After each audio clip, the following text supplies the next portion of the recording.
What is up, guys? Welcome back to the channel. If you watched our last episode, picked up this 58 Apache and we're gonna be doing a $5,000 budget build on it. The truck ran us $2,500. We have $2,500 left to finish this truck up.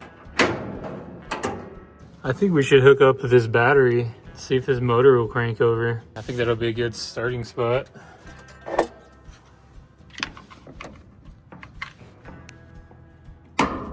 Now we just have to jump that starter solenoid down there. We do have a little bit of juice in that battery. I'm gonna tighten up the battery cable on the starter.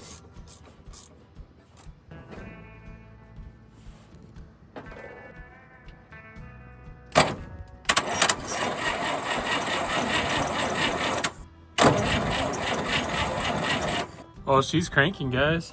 So I just got my screwdriver and just bumped it, the starter solenoid.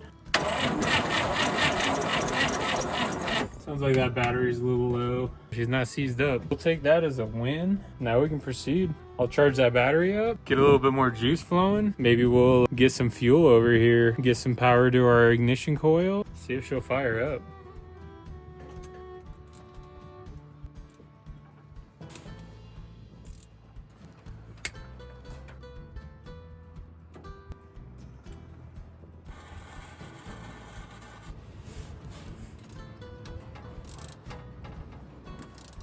All right, guys, I ended up charging the battery, ignition coil, ground on this side. We got power on the other side coming from the starter. Just got that wire running up. We might give it a little bit of a prime. Just dump a little bit of fuel in the carb, see if it'll start up. We can't keep it going for long because we have our oil pressure sender right here. It's probably gonna be puking oil if it does start. If that's the case, we'll kill it real quick. We also don't have any pulleys on here, so I'm just gonna remove that for now. But we're just trying to see if this thing will just fire up. So we're not too worried about any of that right now. I got some fuel in the back of the 57. Unload this guy, drop a little bit of fuel in the carb and see if she'll start up. My jug got a leak. No bueno. All right, I'm gonna get a little bottle or something just so we can have some prime in a bottle since my freaking jug is broken now. Got the truck in neutral. Dump a little bit of prime.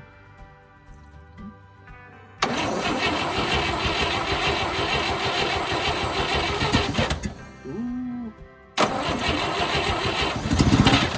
Ooh, she wants to start. Let's go. That's promising. Got an oil leak right here. There's a line right here. It's just open. But damn, she wants to start. We're gonna look for something to plug this hole for now. Here's a little barb fitting that I have, and I have a little vacuum cap. So I'm just gonna put that on the end, and then we're just gonna screw that guy into there, and hopefully that'll plug it for now.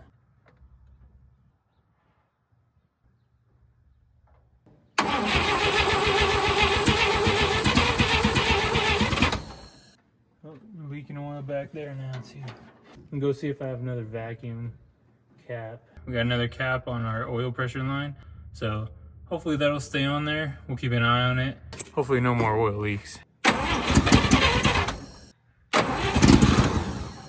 Blew off our oil plug again. We got our oil pressure line wrapped with tape. So that oil feed stopped leaking.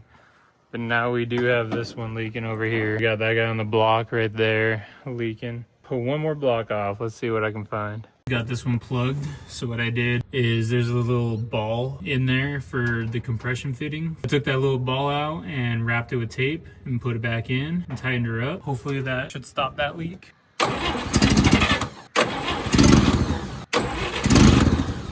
I wonder if the issue is electrical. Maybe I need another hot wire on that coil. We'll try another hot wire just to be safe.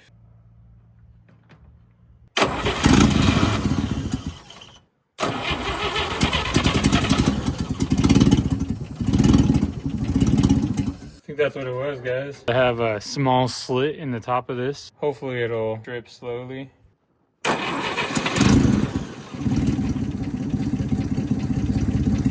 she's running.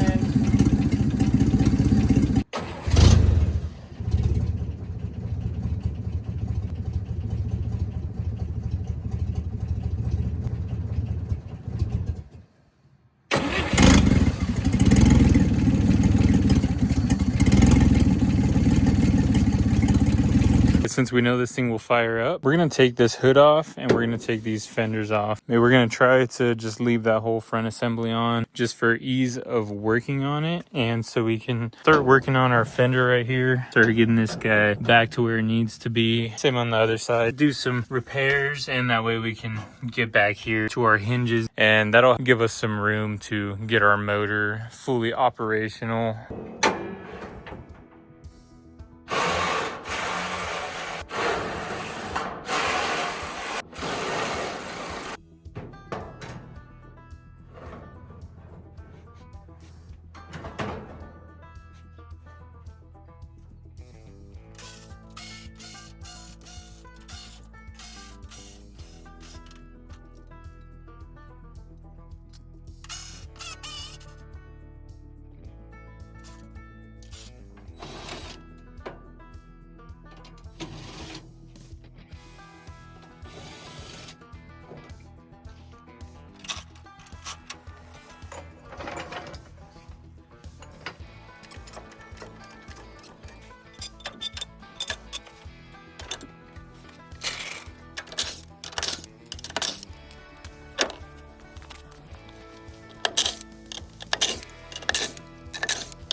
All right, guys, we got our fenders off. I left these inner fenders in, so I left this where it goes, so that way I can just place it back up here. Same with the front right here.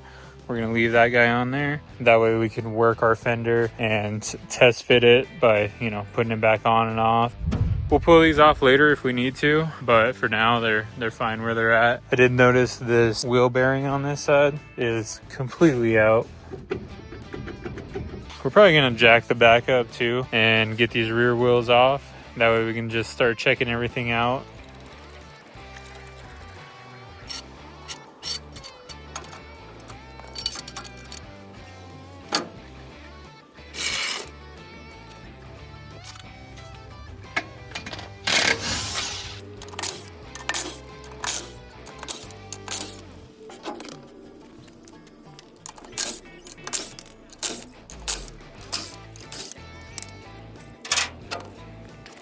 now that we have our fenders off. We can see this step damage right here. So it's honestly not as bad as I thought it was gonna be. We're gonna go on the inside of the cab right here. We're gonna start taking off this metal that they use to patch up this step. And we're gonna see what's under here, see what kind of metal we need to get on order. Then we'll go check out the hinge on that door over there afterwards.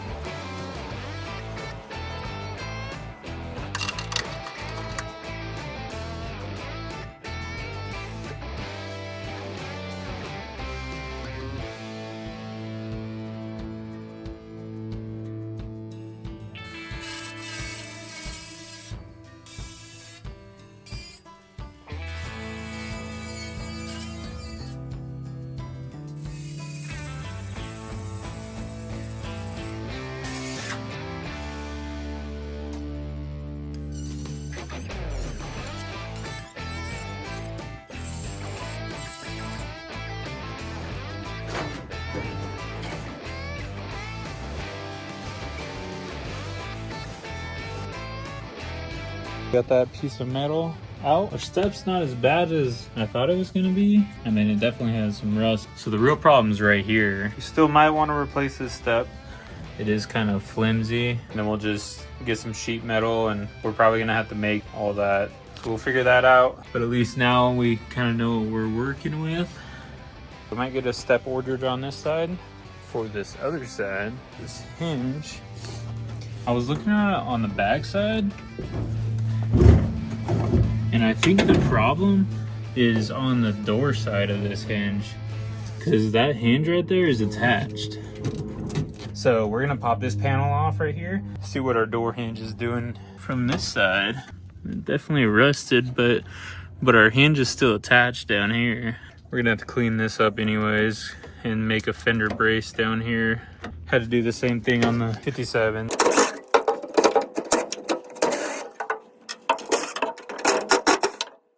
It looks like the nuts that are supposed to be welded to the door are completely rusted out.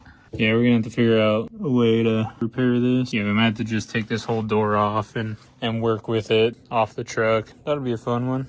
We are gonna be doing a clear coat on this patina. Too nice of a patina to not do a clear coat. But hell yeah, guys, we got this thing fired up for the first time in over 20 years. I would say that's a major accomplishment. We got a pretty good assessment on all of our damage and what we need to do. I do have some metal on order, so we'll be getting some of that rust patch soon. We'll start putting our motor back together. We're gonna get the fuel system addressed. That way we can make this motor run without having to spray some fuel in there from a 10W30 Valvoline port. Like I said, we're gonna be doing a patina on this. Can't let this gorgeous patina go to waste. We have a clear coat on the way. Make sure to stay tuned, guys. Gonna be good stuff coming up. Thanks for watching. Make sure to hit that like and subscribe button, and we'll see you on the next one.